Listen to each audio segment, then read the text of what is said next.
পোলা কি পাইছস? হ্যাঁ, আমার মৌসুমি পাইছস? আসিস, তোর কোন বাপ আছে? তোর বাপরে নিয়ে আসিস। শোন, আমার বিচার চাইছিস না? এই দুই খানকির পোলারা বিচার চাইছস না?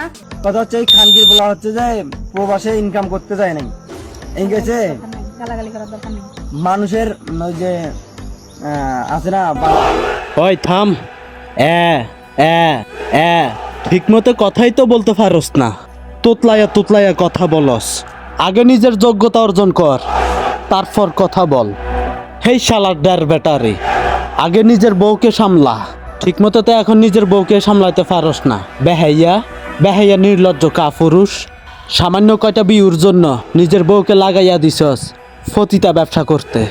ফতিতা ব্যবসাতে তো ইনকাম ভালো, আর সেই ইনকামের টাকা দিয়েই তোর সংসার চলে। প্রবাসীদেরকে নিয়ে উল্টাপাল্টা টোল করস। আর এই ফতিতার ঘরের ফতিতা বৃষ্টি, তোরে এর আগে ফার্স্ট ওয়ার্নিং দিয়েছিলাম।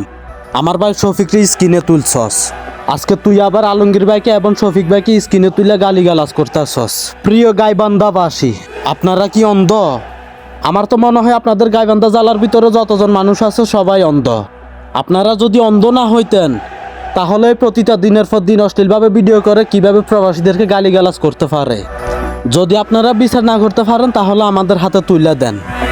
24 ঘন্টার আলটিমেটাম দিয়ে দিলাম এই ফতিতার ঘরের ফতিতা বৃষ্টি।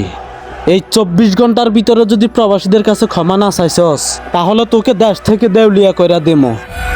কথাটা মাথায় রাখিস।